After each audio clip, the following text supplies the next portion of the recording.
welcome to Doctor Who, Series 1, Episode 4, Aliens of London. And also, we will probably be doing World War III today as well. Well, yes, today... Well, actually, I guess that's the part where I usually say the episode. Yes, today, we are not joined by my brother, unfortunately. I honestly think he might have just forgot, because he's not on Discord. I tried messaging him, so...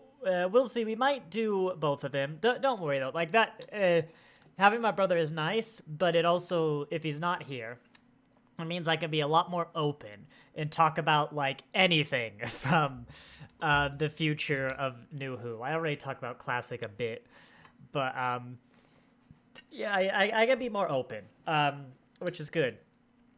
Yeah, it also means I might not do World War III. Yesterday, of course, we did Star Trek, which was a two-parter, and that's like 2 hours. Oh, hang on, he's typing on Discord. Maybe we'll get Caden. But yeah, I did a bunch of stuff after that. I got stuff to do today. Oh, he's gonna miss today. All right. So yeah, that's okay. I'll let you know if we do both parts or just part one. Yeah, so no Caden today. Oh no, I moved the I moved my time bar. Anyway, what was I talking about? Oh yeah, so we'll see if we do one part or both parts. I don't know, mostly depends how I'm feeling, I guess. Oh yeah, most importantly is before this, I was playing Baldur's Gate 3. Don't worry, no spoilers. And I have a save file now that what I believe to be immediately before the final boss fight. So I kind of want to get back to that. But yes, Aliens of London World War III is, of course, the first two-parter. I mean, we got a lot to talk about. Oh, God, I've forgotten. I was going to say, I'll leave my stuff till the episode starts. But... if you don't know what we're doing, this is important. We are basically going to be recording an audio commentary track live. So, yeah, look at that. My time bar moved out of the way. What we are going to be doing is I can't legally just stream an episode of Doctor Who, you know, or the audio for that. So it's bring your own video. That is unfortunate for modern Doctor Who. Because the way I watch these is I have digital backups of my Blu-rays, and I live in America, which means that my Blu-rays are 4%, I believe, slower than the UK version. There's a 4% speed difference. Link in the description to see which one this video is. If you're watching it live, it's US speeds. If it's the wrong version, there's a link in the description to the other one once I get those UK versions up. But yeah, so I don't know, honestly, what streaming service has. We've tried to check. It's hard without owning the streaming services. But if you get out of sync, that is why. But I'll give people a little bit of time to try and get things sorted. That might be a lie, because I did a lot of the pre-talking before. There's one bit of news where next week... Oh, there's my alarm for this live stream. Next week, just getting my calendar up to verify... Yes, we will be doing Doctor Who is Normal on the 10th, but that day is daylight savings time for where I live, even though I've been over this so many times. We voted not to do it, then it took a few years, and the federal government said we didn't have to do it, and it's just, I don't know why we're still doing it, but we're still doing it for some reason, which means if you don't also have Spring Forward... you know, between today and a week from today, the live stream will be an hour earlier for you because the clocks are going to jump ahead an hour. But it will still be at noon PST. If you don't know when that is, just wait till, like, Friday when I put the live stream up, like the schedule up, and YouTube will tell you when it is in your time zone. But yeah, I think we will get going then. So what we're going to do is we're going to do a 5, 4, 3, 2, 1, go. And on go, we're all going to hit play. And I will one day remember I can just use the space bar for that. Okay.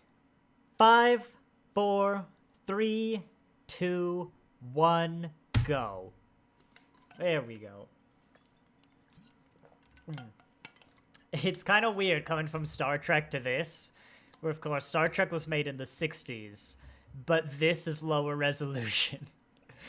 And I know why. I might have mentioned this when we did Rose, but Russell T. Davis was a big believer that, like, once you got to a certain level of visual quality, specifically HD, that the stories would suffer and it'd become a little too much about, like, skeptical and like that would always attract in some way, basically, which is something I agreed with until he took over Doctor Who again, and the past 4 episodes have honestly single-handedly changed my opinion that it still usually happens. I mean, there's only 4 counterexamples, but I used to think it was like a necessity. It had to happen, where the visuals would sort of take over to some extent.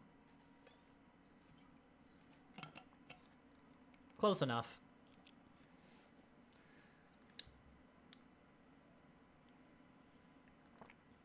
So, fun fact, actually, about this episode is I watched Doctor Who with my mom back in the day. And, of course, we had the modern day thing with Rose that was pretty contained. We then went to the year 5 billion. And I remember talking about how I really liked that they went to 5 billion because it was so far in the future. You know, a lot of things, like Back to the Future, they're set in the future, but we catch up when people still care about it. And it's like, hey, look, it's 2013 or whatever, and, you know, we don't have all this stuff. And I was like, they chose 5 billion, because, you know, no one's gonna care about Doctor Who in 5 billion. Then they went to the past, and now we have this episode, which is a year in the future. Well, you know, modern day, but...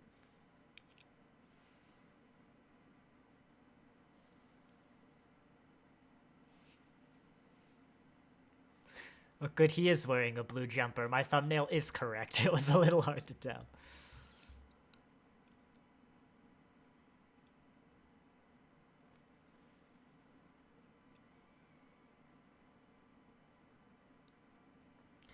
There's an interesting thing I'll bring up a lot, that I think this is the only time in modern Doctor Who where the Doctors missed, like, his target date by any significant amount when it really mattered. I'm gonna use this to justify he's becoming a better pilot.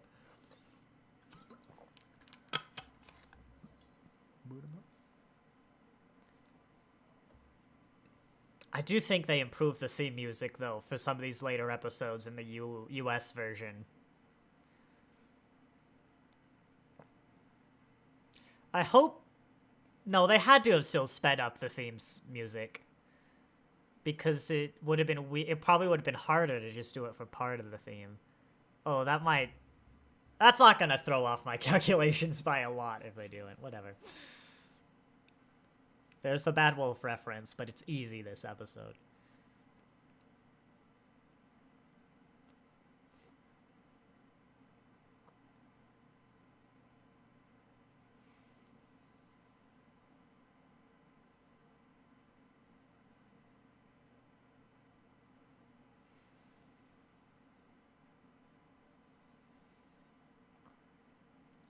Yeah, so she doesn't mention the phone call specifically then, I guess, from End of the World.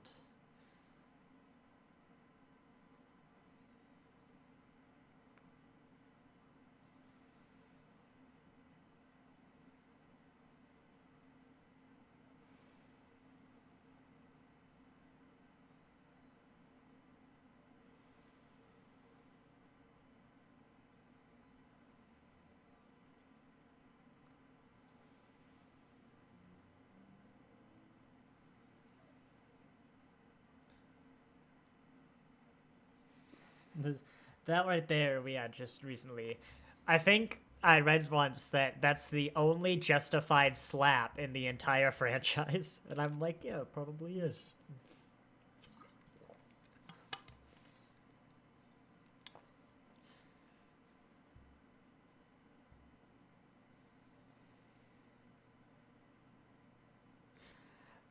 I've always found this a little odd that, like, if I had disappeared for a year like that, I probably would actually just tell her and just go show her the TARDIS or something, you know.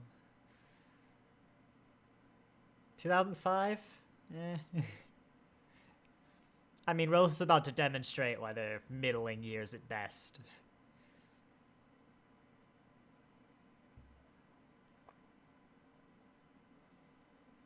I would like him to, though. That's an interesting dynamic. It's like oh, there we go. Rose said it, yeah. So that's a famous one, of course. I don't have a problem with Rose calling the Doctor gay in that context because she's from 2005. As I said, I remember 2005. In the narrative context, at least.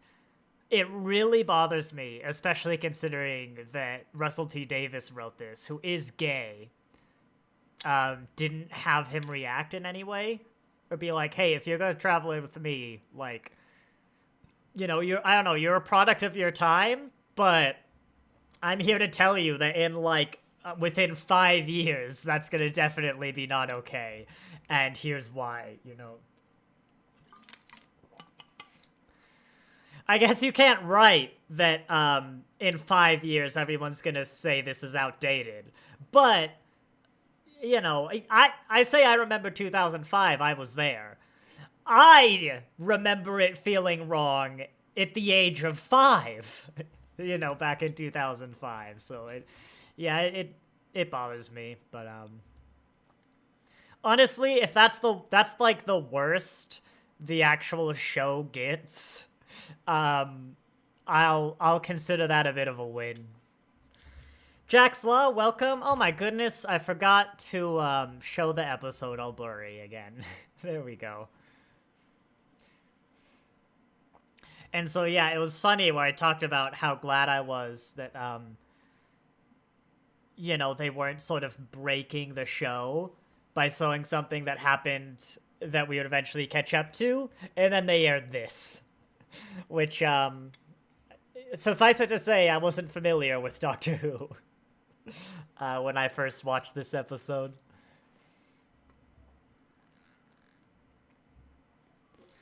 Believe this is our first look at UNIT in the modern era.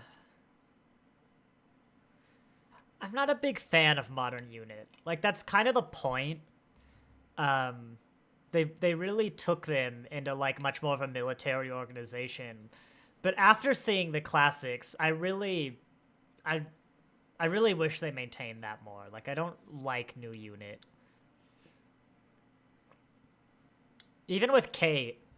Like, Kate makes it a bit better. She stops making UNIT the bad guys and more allies who sometimes disagree with the Doctor, which is, you know, pretty close to what it was originally. It's just still maintains... I don't know. It's almost like UNIT in the classics was basically a contemporary military organization that knew about aliens. That's kind of how they were operating. A UN agency, yes, but modern day UNIT is like a sort of hidden world organization that has stupidly advanced tech that's, like, very alien, that it scavenged and stuff. And I like it more when it was just sort of a contemporary military. You know, it feels a little too high budget, I guess. Hey, American News Lady! I don't know her name, but...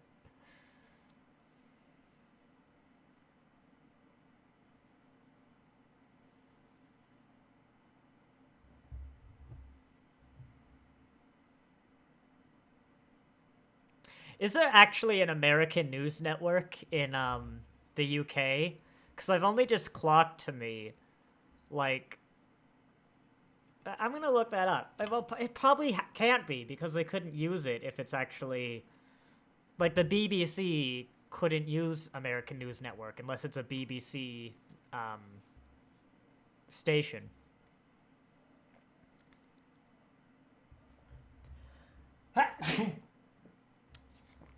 Sorry, I'm allergic to pigs.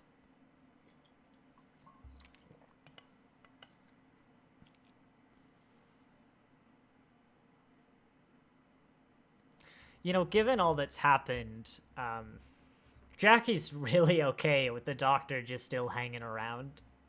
Like, she let Rose and the doctor go off after she came back for a year.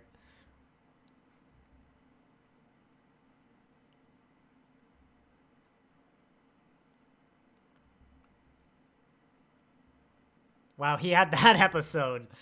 He had that episode fast, Spaceship Cake.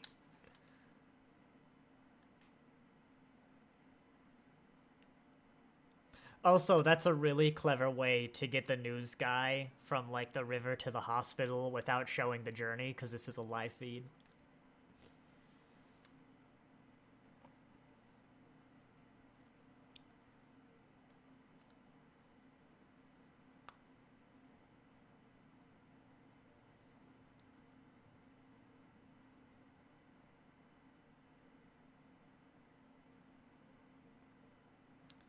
That shot's interesting. So I learned this a while ago. There's a law that's usually held up, is the best way to describe it, in the UK, that fiction, or I guess any television, can't broadcast fake sort of fictional news and make it look like a normal news network, because if people are flicking through the channels, they don't want to accidentally confuse someone who lands on, like, Doctor Who when they're talking about this beginning of nuclear war and thinking it's real.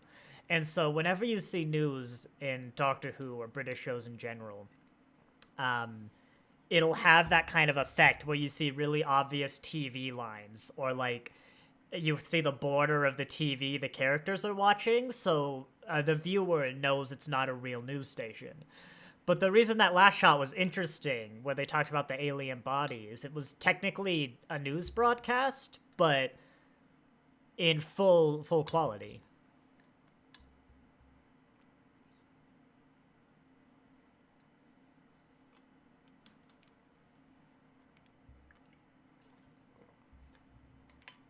Oh shoot, that woman is in Torchwood. Yeah, I was gonna actually comment how I believe that she shows up in Torchwood at some point, but I haven't seen her. But no, that's just the Torchwood lady. God, what's her name? Is it Hoshi? That's the Star Trek character. I don't think it's Hoshi. But yeah, she's like the tech person for Torchwood. Oh, dang, I wanted to hear that actually, because there's a great scene when you learn the Celine plan, and a bunch of people are coming to Downey Street, and you kind of can put together the plan because of the group of people that come.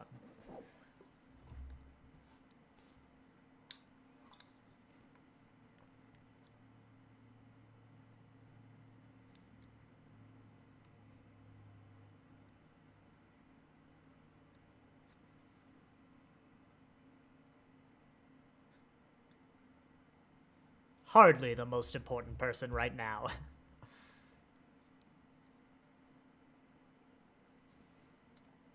Is that Churchill in the background? I assume it's of all the prime ministers, but...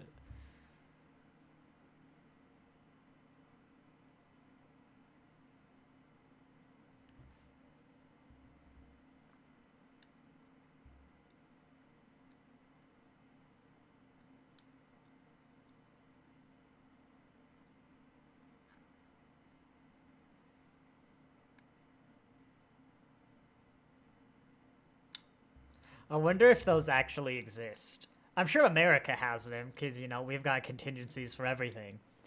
America is intent on the government surviving even if the universe ends. But, you know, that's because we're America. We're just like that, you know? We're kind of like the weird uncle. We're the weird rich uncle of the world. I don't know, that probably is not too far off.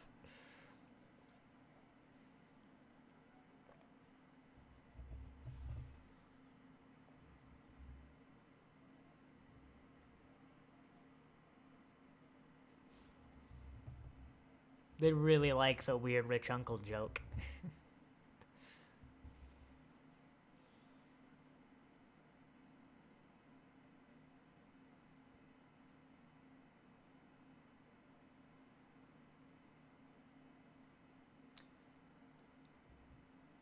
I had a dorm like this, which was really weird in a college.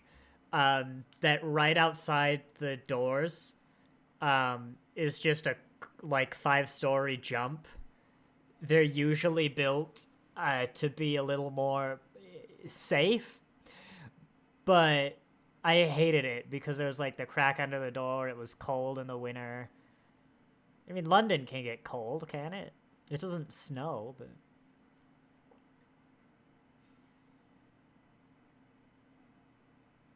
Waiting in the sky.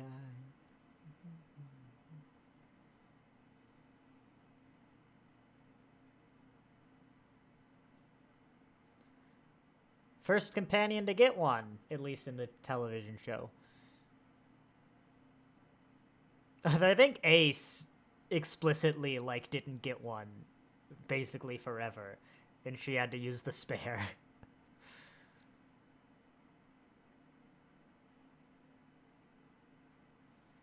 Tosh! That was their name, the Torchwood lady. It was Tosh. And presumably that's the name of the scientist. I think they're supposed to be the same character. I think that's referenced in an episode I haven't seen yet. I don't remember, but...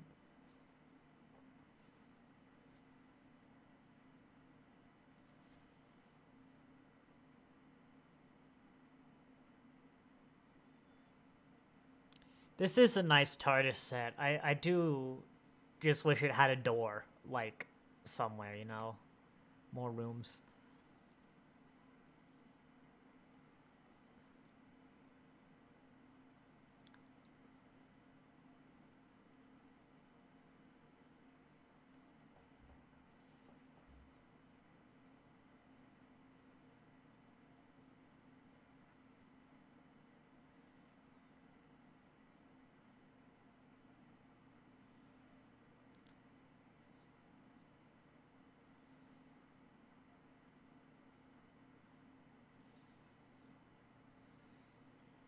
I don't remember where he's oh, I remember where he's landing.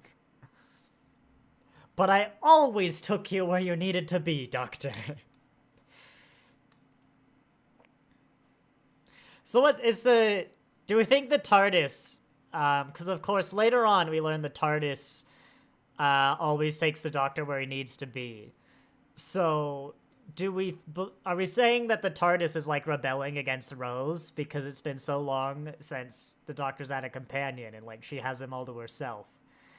And now she's like, no Rose. I'm gonna send her a year late.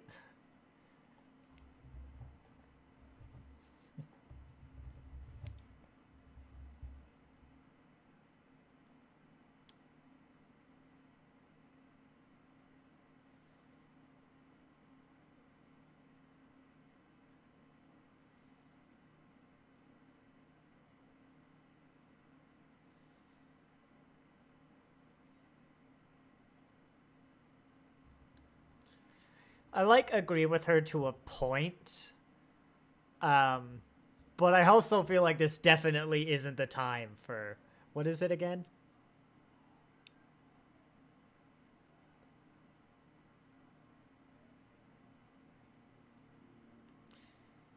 See, I don't know what a center of excellence is. This is good. But yeah, this also probably could wait till like tomorrow or maybe even next week, you know?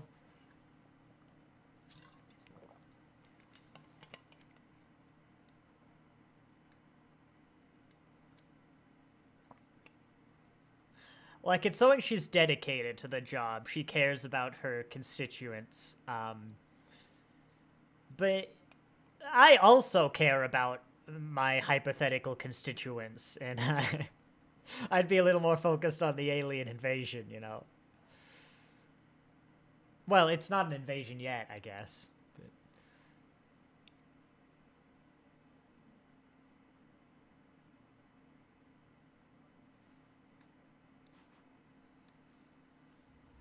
I wonder if the queen would actually, like, take over in a situation like this. Because they do still hypothetically, well, not even hypothetically, they just have absolute power, I'm pretty sure. Not that they'd use it, but they do have it. There's a British person in the chat. Feel free to correct me on that, but I'm pretty sure if they wanted to, the queen, or now king, could do whatever the heck they wanted, legally speaking.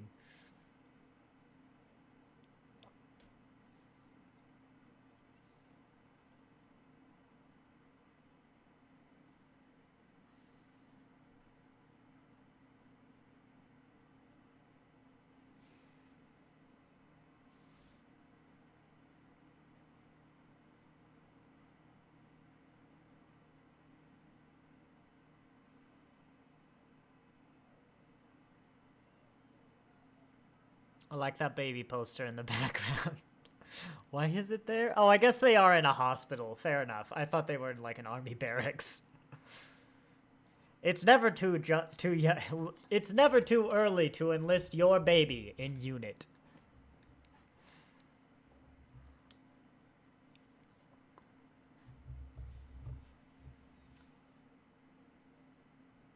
I've seen this episode before, but I'm still really hoping Paul McGann steps out.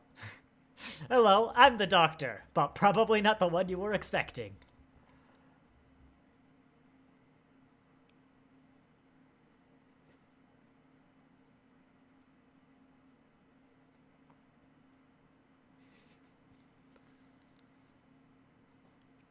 I mean, 70s unit also would have done that.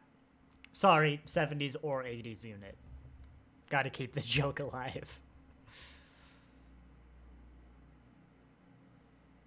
If you've never seen classics, the Third Doctor's unit era is a great place to start. It's very good.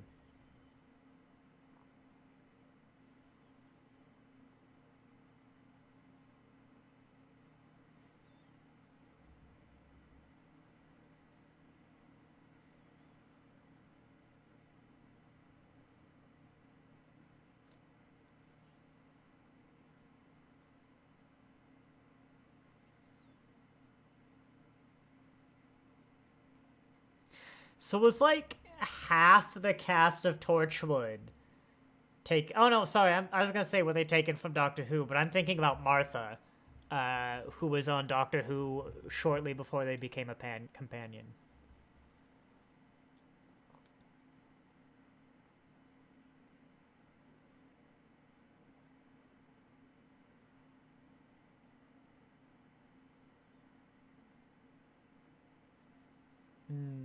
I mean, he's just coming off the Time War, so I get why he might wave the soldier over, but yeah, that was not a smart move.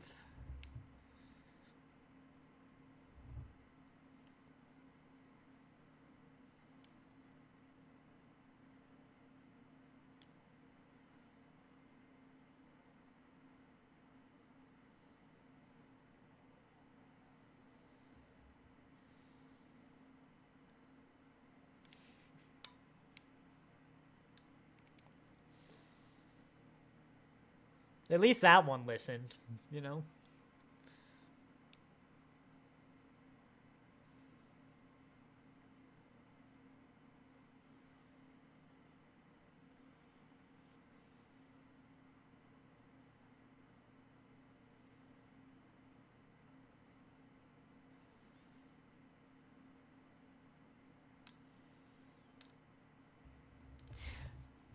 I mean, yeah, even their first introduction, like, that's the first thing Unit does in the story, and it's not good.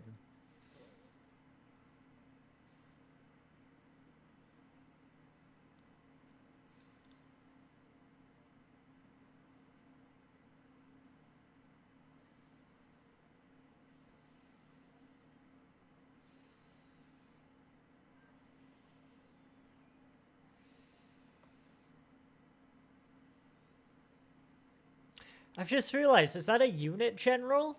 Or is that a UK general? Because he's wearing Unit stuff, isn't he?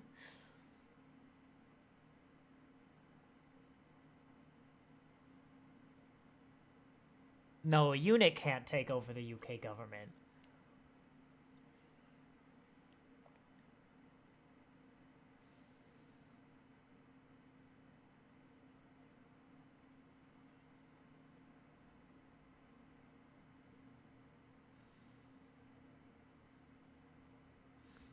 A lot of people really complain about these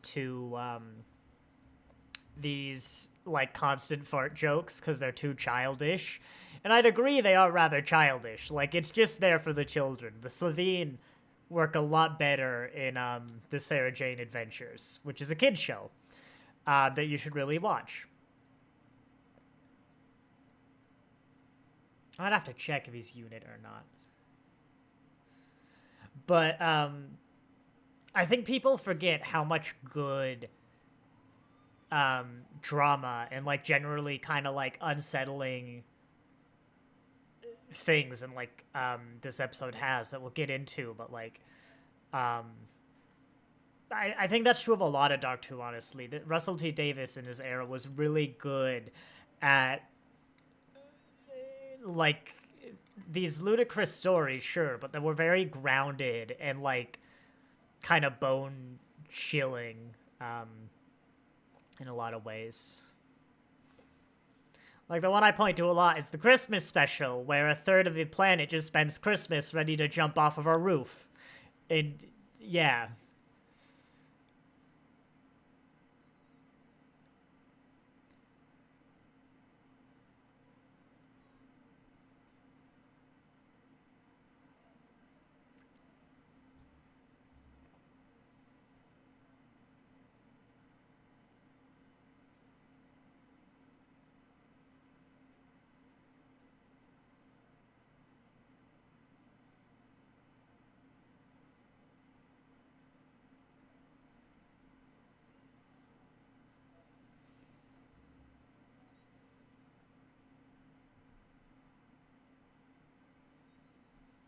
It's a great premise for an episode, I'll give you that.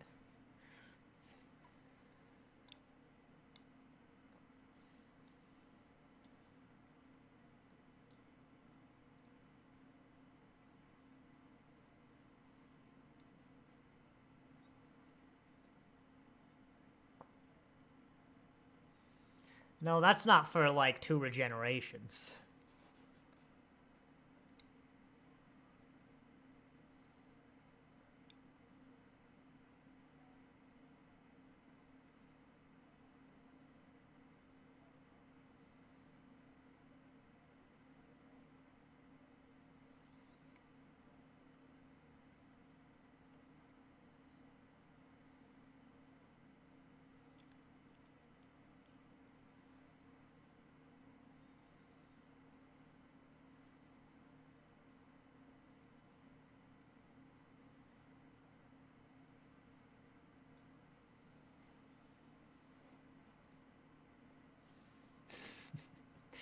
Like the idea that it's now can't be overheard at all.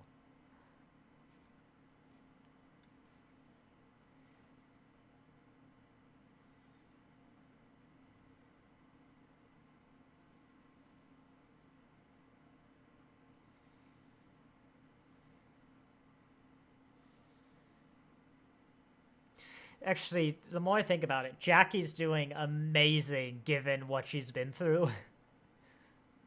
She's acting kind of like business as usual now.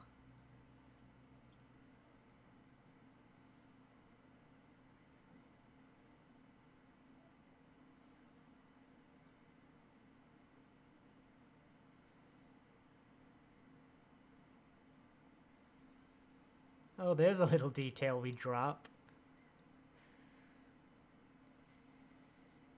I think it comes up a few more times, but... Ooh, is that set up for Father's Day? Establishing that the TARDIS keys are linked to the TARDIS. I bet that's what that is. That's really well done.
Mickey's actually useful for an episode.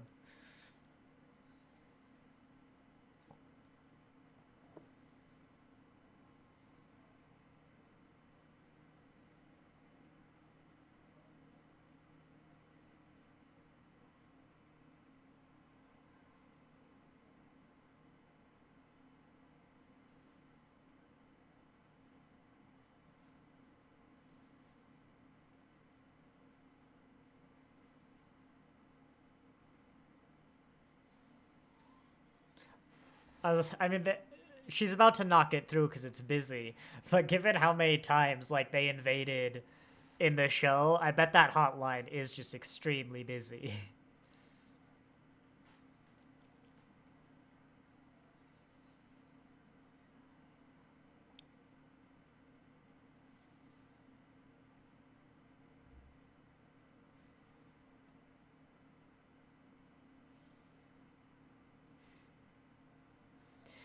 The Doctor is not a like keyword, a code 9, but the TARDIS is.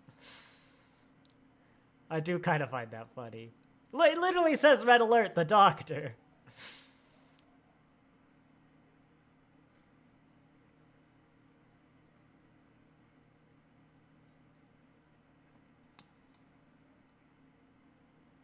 Yes, because I can see those off-the-shelf green motherboards that you've got hooked up into your frankly magnificent time machine.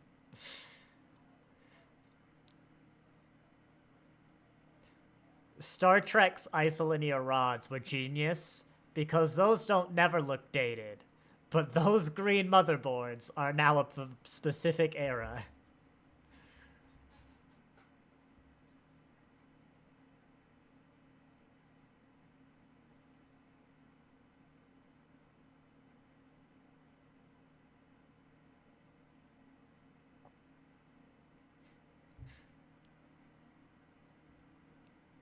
I also really wish she'd just say, we missed. Like, she spends a lot of this time saying, it was just too few days for me. And then I guess I chose to come back a year late.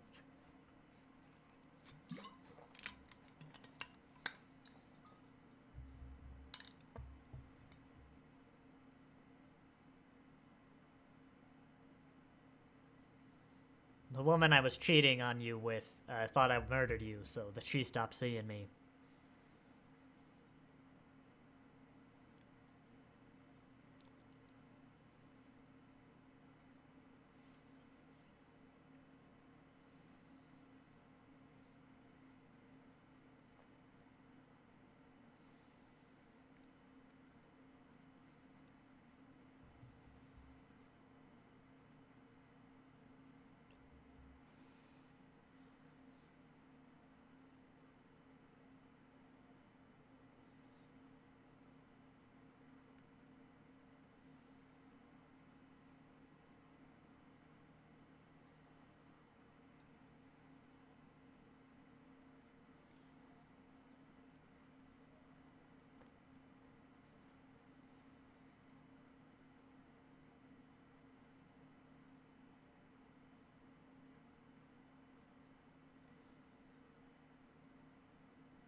I think he is just like a general of the British military, not unit. But that's another problem. I think units, maybe it's just because 70s and 80s unit might have been mimicking 70s and 80s military uniforms, but modern unit is just too similar to like generic military uniforms.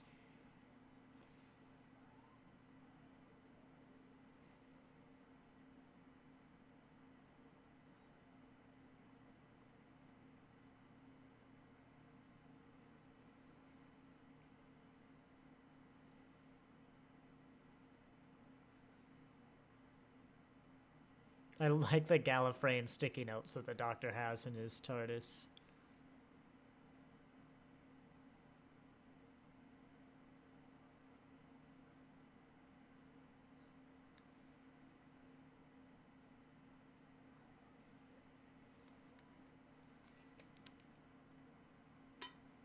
You met them before.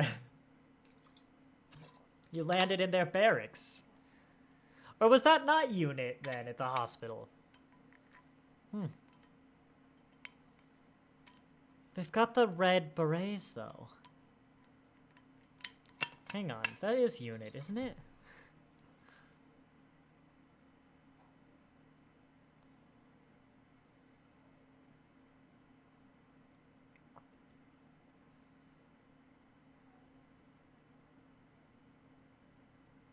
Yeah, they wear the red berets, and I guess they wear black. What's a Russell T. Davies era unit?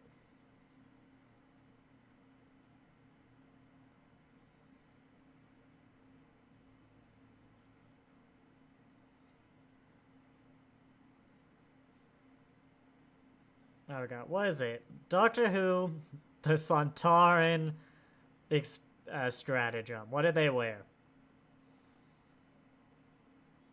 I really thought this would be easier. Unit, come on. Yeah, oh, I guess the foot soldiers were black. Okay, so this is the, this is just the British government then.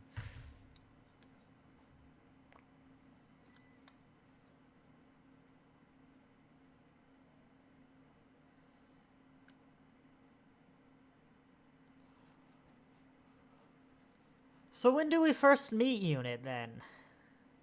Is it with Tennant? He really doesn't like him in is the 10th Doctor.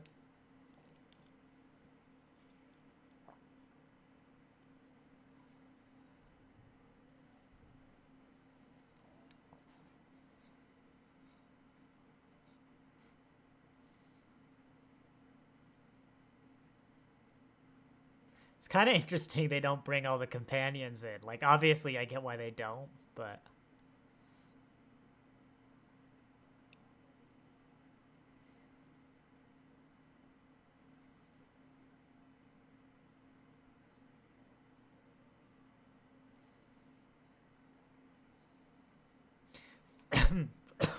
Oh, gosh. That didn't come out a sentence.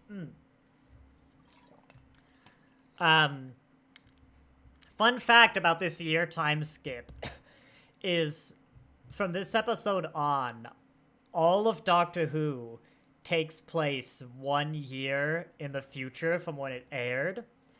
That is often forgotten and causes a lot of problems whenever people give dates or like time since something happened.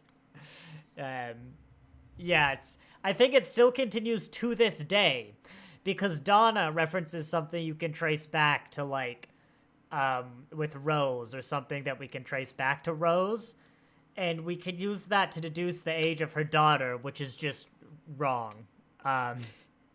And it's like the time between 2023 and the stuff Donna's mentioned is just wrong. And yeah.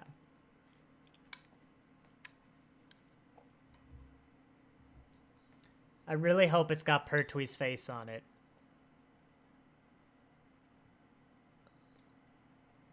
Come on, it's got Please, it's not too early for a Pertwee face. Maybe that's why it's not on camera. I don't know.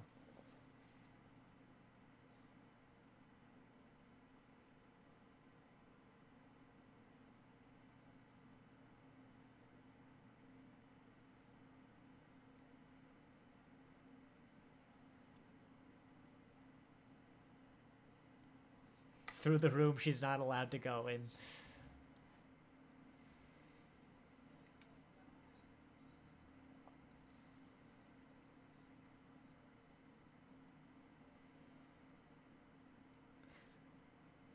Wonder where the Brigadier is in this episode. Like, they write him out in every other story.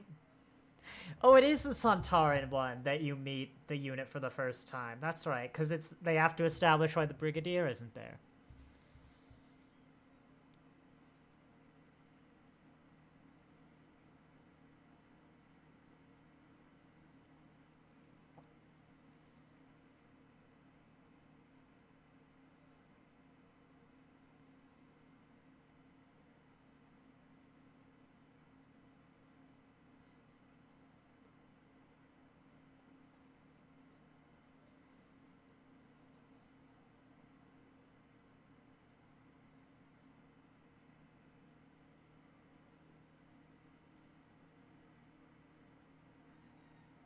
That's a long ways.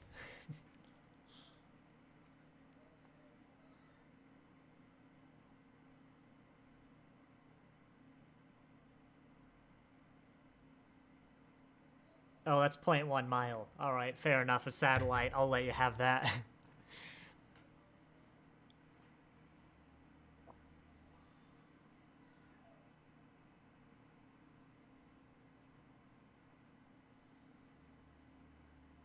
It's not what it looks like.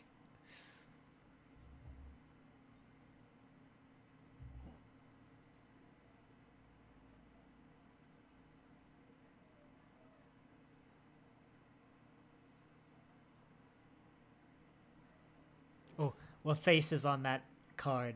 I don't think it's Christopher Eccleston.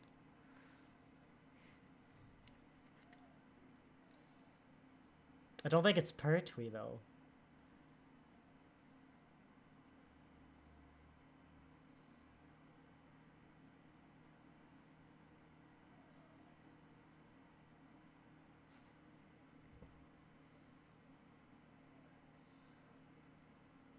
Is it Pertwee? Hang on, I found it. No, it's just... It looks like a picture of Christopher Eccleston, but younger. And also a negative of John Pertwee?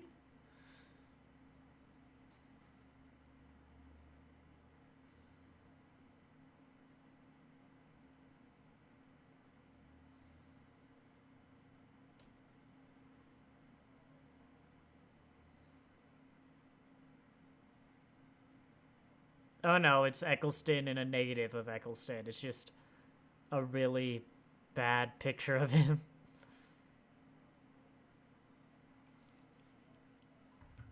Great line. No one critique it. Worth all the farting. 10 out of 10 IGN. Would fart again.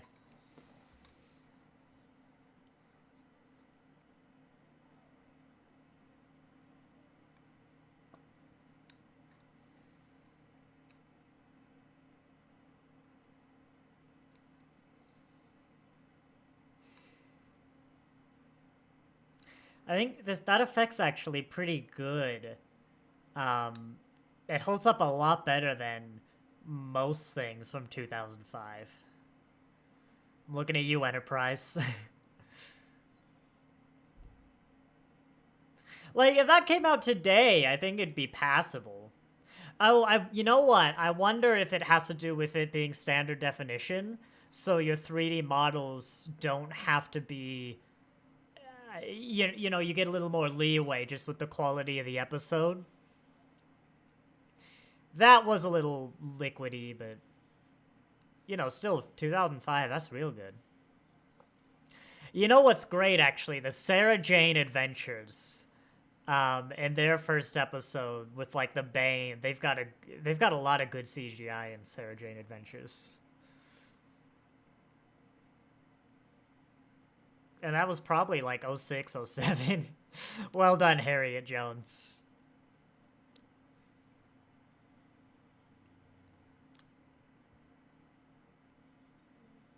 Great costume, I guess you'd call it. Puppet? Costume? I don't know what they're called. That's the most important thing right now.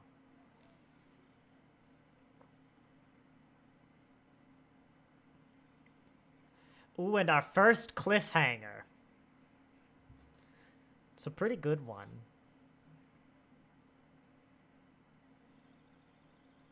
That's an annoying noise. So wait. I will have to pay attention if the Doctor saves everyone or not. Because I don't know who Patrick Moore is, but he may be canonically dead in the Doctor Who world. And there we go, an evil... Oh, stop. These next times are made by the devil. Who wants a next time? Honestly. I don't understand the next time ons. They're the spawn of Satan, who's in next season, but he's reaching back in time to hit these. When do we get rid of him? Do we ever get rid of him? I can't think of a next time in the Chibnall era. Hang on, let me go check out Spyfall. That's going to be season 12. Does Spyfall have a next time? No. Well, there you go, Chipnell. There's something you did right. Like, I don't know if Moffat... What's a Moffat, two-parter? No. Season 6? Impossible Astronaut Day of the Moon. That would do it. Nope, they've got a next time in that one. Does he abandon those? Heaven Sent, Hellbent. That's a good one. I don't remember Heaven Sent and Hellbent having them. Heaven Sent. Yeah, it had a next time on. There you go, Chibnall. You did something good. You killed the next time on. Well done, Chibnall. Well done. You also killed the franchise. No. All right. Chris Chibnall. He kills everything he touches, but every now and then that's a good thing. Yeah, I think we're going to call it there. I don't think we're going to do World War III. I might give my brother a chance to catch up, but my throat's feeling a bit dry. There's other stuff I want to do today. There's other stuff I have to do today, and I think I will call it there. So I'm going to say thank you, everyone, for watching. Remember, we can finish this, World War III, next week, Sunday at noon PST, but that will be, well, that's 6 days and like 22 hours from now. It'll be next week, same day, but unless you also have daylight savings an hour earlier than normal. It will also, like the Star Trek stream won't be affected because daylight savings time is Sunday, not Saturday. But yeah, just write to the president, write to Biden, ask him to please sign the thing, or whoever has to do it. I don't know. Look, we voted, I swear, like I was still in school and not even college when the state voted to not do daylight savings. But here we are, for some reason, doing it. God, I don't know why. I swear they're gonna do it. They're gonna announce that like it's gonna happen, and then I'm gonna die of old age. That's how long it's gonna take. Yes, thank you all very much for watching. Where's the... Hang on. Excellent connection. I'm live. And I don't have an end stream button. I am live. I don't know what to do. Wait, I am live, yeah? I can't end the stream. There's no button. I guess... Am I live? Hang on. Yeah, no, I'm live. Huh. Dismiss? The thing is, I can stop streaming. Wait, what? This isn't even the what? That's not even the episode. I've got like a phantom stream open. Is that why chat just stopped? Yeah, okay, there it is. That's weird. I had like a phantom stream open. Thank you all for watching, and I'll see you